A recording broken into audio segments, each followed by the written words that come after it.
What is up, Mets fans? Welcome back to another episode of the Mets'd podcast. This is not actually a baseball talk really at all. We're doing drama, a little drama on the Mets'd podcast. Pete Alonso speaking to the media-ish, possibly through anonymous sources, to Jon Heyman, the sauce boss. We'll go over everything that Jon Heyman put in his article about Pete Alonso, David Stearns, New York Mets. Before we get going into it, make sure you guys are subscribed to Mets'd Up over on YouTube as we're approaching 15,000 subscribers. And if you're listening to us, Apple Podcasts, Spotify, Google, drop us a rating, drop us a review, download, and subscribe. Big shout out to all the members who get access to the videos early. Seeing these headlines, seeing these tweets, I mean, it's just like the Mets world continues to be a circus. I mean, it's a definite circus. Just even peek behind the curtain for you guys for our third episode of the week. We were between going over the drama of this Pete Alonso quote that's come out 14 months later with David Stearns, or talking about now surfacing Freddie Peralta trade rumors as the Mets look like sellers. But we'll get to that another time. It's funny that this comes out to Heyman now, whether he'd been holding on to it for the perfect moment or whether it had been leaked right now. We had heard rumblings, I think last offseason, about some level of confrontation between Pete Alonso and David Stearns during what were somewhat contentious negotiations ahead of the 2025 season, and now getting the official quote that ran rampant all over Twitter from Jon Heyman that Pete Alonso apparently said to David Stearns as they were negotiating the contract with them and Steve Cohen down in Tampa Bay. When my career is being evaluated for the Hall of Fame years from now, you'll still be fiddling with your fucking formulas. Yeah, which is, I mean, kind of hilarious. It's objectively very funny. It's objectively hilarious, actually. It's also like cringe, I think, too. Like, yeah. I think we can have both of these things. Like, cringe can be funny.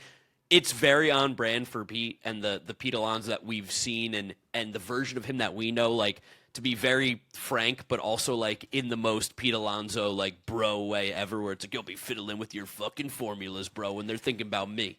Which is funny, too, because, again, coming off the 2024 season, like, we all watched, that was the worst year of Pete Alonso's career. He looked terrible. Like, if he didn't hit that home run at the end of the year, yeah. Like, things would have felt a lot different. There was no one in the league who was willing to give Pete a long-term deal. Even this past offseason, he signed one long-term deal. That was the only team that was willing to give him a long-term deal. Like, the Mets still wanted to bring back Pete Alonso, but for only 3 years. Orioles blew him out of the water. He's red hot right now. We're happy for Pete. No ill will. Which is also elite timing by Heyman, because he was holding this one for when until he got hot. He was hoping Pete Alonso was going to have a hot like first week of the season. Yes. And unfortunately for him, he had to hold on to it until May 7th. But, I mean, perfect timing. The Mets stink, and Pete Alonso is by far playing the best baseball of his season so far. Yes. Well, at the same time, he started the year bad. He looks like a bad bet long-term analytically. I don't know if Pete Alonso is going to make the Hall of Fame. I hope he gets close to it. I hope Pete does. Yeah, I love Pete still. He might get his way 500 home runs, at which case it'll be like him and Kyle Schwarber in these like all-time lowest WAR for the Hall of Fame arguments, which will be funny to happen if/when they ever do happen. But this does kind of build into what's happened early in the season, which is, number one, David Stearns' roster is terrible. There were some miscalculations, and Heyman did pull some anonymous in-league sourcing in this article to talk about David Stearns. One baseball executive suggested Stearns might be caught in between. This is to say he has 1 foot in the small market mentality when you're measuring ROI in every acquisition versus swimming in the deep pool and focusing on current impact. Another insider postulated Stearns' reticence to hand out big deals in the biggest market resulted in a roster of Juan Soto and the Misfit Toys, but that also doesn't really include the fact that Francisco Lindor's on this team. Yeah. But it is fair to say, like, that is the biggest critique of Stearns by far, is that this roster does have a lot of guys caught in the middle. And as we move through the offseason, we kind of hope that the Mets were over these guys in the middle tier free agents, getting these guys who are like 20% better than league average, expected 3-win players rather than shoot for the 5, 6, 7-win players, like, and that, which we did with Soto, Kyle Tucker, Yoshinobu Yamamoto. We were involved in all of those acquisitions, just didn't get most of them. Yeah, I think there's a guy on Twitter, again, I don't know much about him, but he does follow us, at I Hate Jeff Wilpon, which is an absolutely electric ad on Twitter. And I sent this to you, James, and I was like, I mean, he's kind of spitting here a little bit, where the B-tier free agents don't work. Right now, the Mets do have a lot of B-tier free agents. That's not a place that you particularly want to live, and it does fit with that anonymous source saying that David Stearns does feel caught in between, being the small market ROI guy versus giving out the money. Shamanai and Kodai Senga combined to cost what Tarek Skubal costs annually. Obviously, it's a little different because he was under team control and stuff. But the idea is like Jorge Polanco and Frankie Montas make the same amount of money as Aaron Judge. Like, there was money that had Aaron Judge was never coming here. But the idea is that like the Mets have given out money that has been relatively useless on these guys that were more in that B-tier range. Like, even going into the offseason, nobody had Jorge Polanco circled as someone that the Mets should be targeting. He might end up being good if he ever plays for this team. Might. might end up being good. That's a big might. And the other big might is if he plays. Frankie Montas was another guy that me and you liked as a possible free agent acquisition, but nobody on planet Earth was like, yeah, got to get Frankie Montas. We have to sign him in December. The problem that the Mets have had is that, I mean, obviously they've signed the star, Juan Soto. They got one of the biggest ones. They've missed out on a ton of them, mostly going to the Dodgers, which is the worst part about this all. But at the end of the day, this shopping in the middle tier has really hurt the Mets a ton right now, and that's where they've swung and missed a lot. That's where David Stearns has failed, is this middle tier. And I think it has been underscored by the fact that prior to David Stearns, we didn't really have that functional of like a player development scouting farm system at all. Scouting is actually great. I take that back. But the meat and potatoes of the roster, and we've said this a lot over the last few years, it wasn't like built up in a way where like, yeah, you can shoot and really be able to spend the big money as players at the top. You do have to fill out the middle of this roster, which is usually not the example of winning baseball teams. Usually you do have, and again, we should have homegrown players that are playing better right now. They're just simply not. Like Mark Vientos has stalled. Brett Beatty's inconsistent. Francisco Alvarez can't stay consistent either. Like it's guys who should be people that we can rely on for very cheap are not cheap, so you have to fill in the roster. Again, with these middle tier guys, it kind of reminds me of this can be a weird corollary. Ooh. Remember the Giants made that playoff run like 3 years ago. They didn't deserve it at all. Daniel Jones and Saquon. They beat the Vikings. They beat the Vikings team that was like one of the only worst playoff teams in the modern era than that Giants team. So it was kind of just like two idiots fighting, and then they got absolutely walked by the Eagles. It was different for us in 2024 because we won that big series against the Phillies, so that was kind of like the real stamp of approval. But it was just the aggressiveness that following offseason for a roster that probably wasn't ready, even with Juan Soto coming in. Like the money and the Heyman outlines it here. Like Sean Manaea, Frankie Montas, AJ Minter, Jesse Winker. Yeah, that right there for total value of contracts. You're almost at $150 million, and so you got much money, and you got literally nothing at all. Nothing out of those guys. Sean Manaea has been horrible. Frankie Montas, in the few starts he made, was horrendous. AJ Minter can't stay healthy. He's got another thing going on again with his hip. I don't know if he'll ever pitch for the Mets again. It feels like at this point. And then Jesse Winker with the back. And also there's a very common denominator too with all four of those players as well that are some of the worst contracts that have been given out during David Stearns' time, which is injury history, injuries, problems. And then you look at the contracts given out this offseason. There was that report from Pat Ricazzo weeks ago about possibly Bo Bichette's knee still being a little bulky from that playoff injury, the PCL. Luis Robert. All we try to do is keep the guy healthy on the injured list by the end of April. Jorge Polanco, he struggles with his Achilles, and I think he had either bursitis or tendonitis. I always get them confused. And he's on the IL with a wrist contusion, and now he's still not close to starting a rehab assignment. Carlos Mendoza, when that was asked by a reporter this past week, seemed to push that question along as soon as physically possible. Like, is it something with medicals here? Like, is there so much pressure to sign these contracts that we're rushing things behind the scenes? We had the famous Jose Quintana tumor from 4 years ago now, where the Mets missed a tumor that was so big in Jose Quintana's ribcage that caused a stress fracture before he ever threw a pitch for the team. It's like how? I mean, we almost signed Edwin Diaz too. We tried our best to sign Edwin Diaz, and that guy, his elbow's hanging on by a thread. It blew up after 4 appearances with the Dodgers. It's maybe there is something more underspoken about that, which is this organizational pressure to sign these big free agent acquisitions. That's kind of been. Would you hope to be the staple of a team that has the highest money backing in all of Major League Baseball behind them? Are we screwing up process stuff like that? Like, it's hard to tell, but again, at the end of the day, the last 2 years of the David Stearns, Steve Cohen regime have been catastrophic. Yeah, the times that David Stearns has won was when he made David Stearns moves, and the moves that weren't things that you would have seen him do in Milwaukee are now kind of the ones that have been costing him, like, people don't want to hear this, but David Stearns Milwaukee never would have signed Sean Manaea to that contract. Absolutely not. Never would have signed Jorge Polanco to that contract. Frankie Montas never would have. Polanco's a maybe one. A 2 year, 40 mil. I don't know. To move a guy down at the defensive spectrum, that did feel a little Brewers-ish, but maybe like a very rich Brewers move. Yeah, like, I don't know.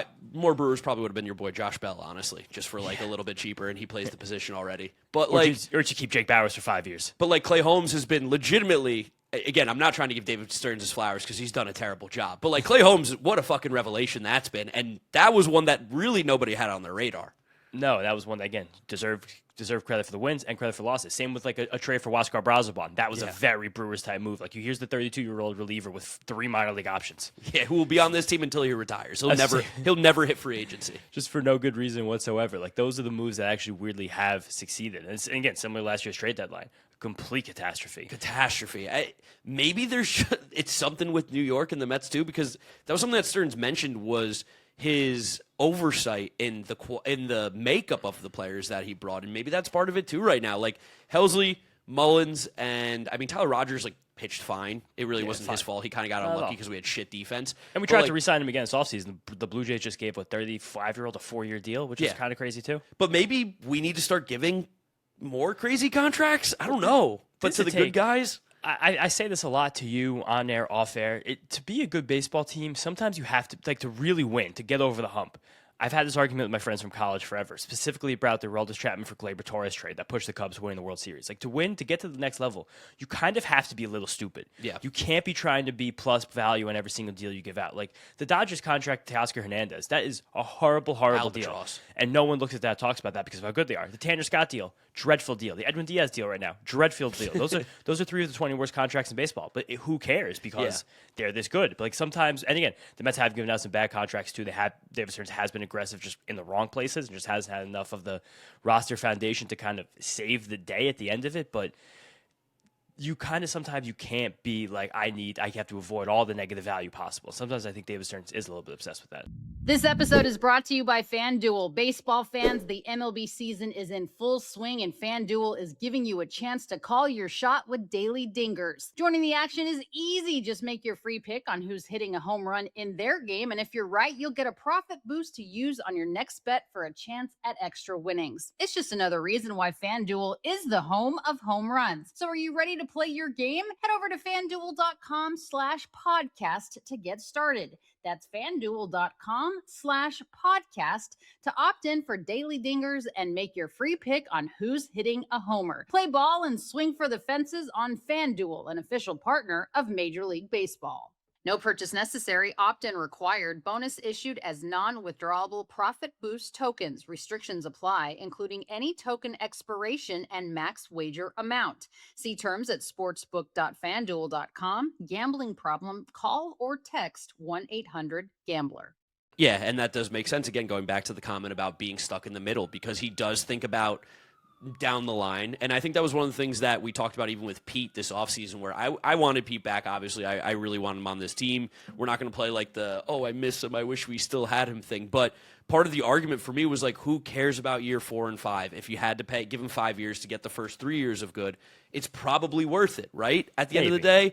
That one's a big maybe one. I think. That's a big maybe one, though, for sure, because, again, that contract could be absolutely horrible. But, Pete's had a good week, and his numbers are completely back, and he's having a great season. So it's damn, it really can just change kind of at the drop of a hat. And I do wish at times that the Mets were more aggressive again on, like you said, just being a little bit stupid sometimes, because it does feel like by trying to be so careful and trying to do the David Stearns special of threading the needle, it's actually ended up being more stupid. Yes, and again, part of this, like we alluded to before, there's bad luck with injuries, but also you just got a bunch of injury-prone players, so that's part of it too. Also, a funny comment in this piece by Heyman is that Alonso helped make his case, telling Stearns he's using analytics and biomechanics to be back to his best self soon, and that's how he did get his bat speed off with a swing length down heading into last season. But that's the part that doesn't make any sense to me. Is oh yeah, I'm gonna prove to you that your little fucking formulas are such bullshit that I'm gonna do them. It's the Mike Tyson thing. It's I'm gonna fuck you till you love me.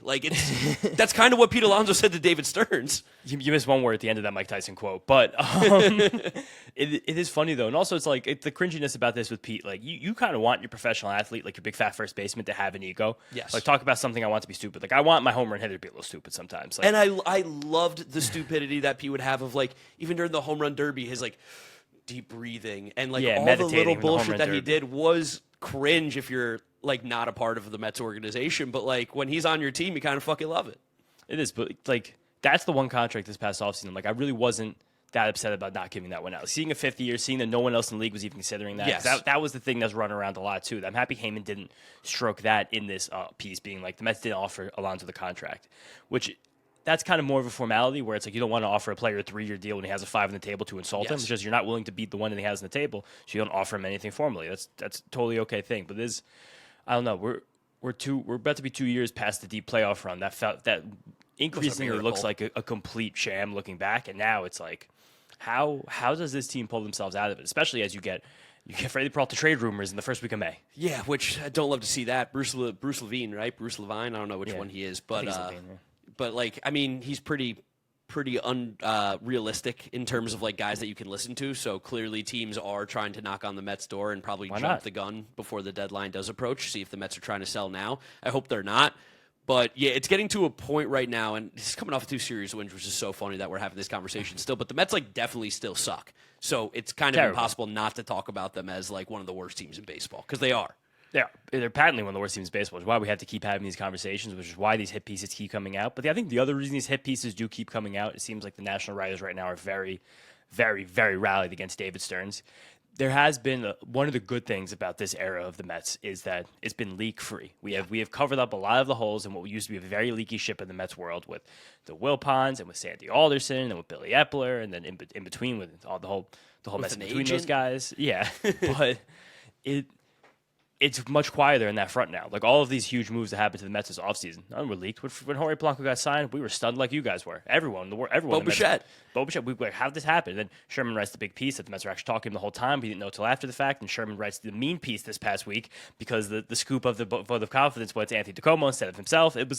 It's very, the way that the reporters right now are interacting with the David Stearns Mets is very, very interesting, I guess. And that's why Will Salmon is our GOAT, because Will keeps it real. He just gives you news. There's a lot of these guys right now, it feels like it's a little catty. It feels a little high school drama mean girl type thing where it's like, oh, you won't be nice to me, so I'm gonna attack you. David Stearns deserves all the criticism, by the way. This is not us saying that protect our king. But like it does feel very, very catty right now. It's very poignant. And again, shout out Will. Another great thing that Will has in terms of experience with David Stearns, because he was a Brewers beat writer for years. And the times that we've had Will on the show, we'd like to get him on again soon, but he's a very important man to reach these days. He's moved up in the world.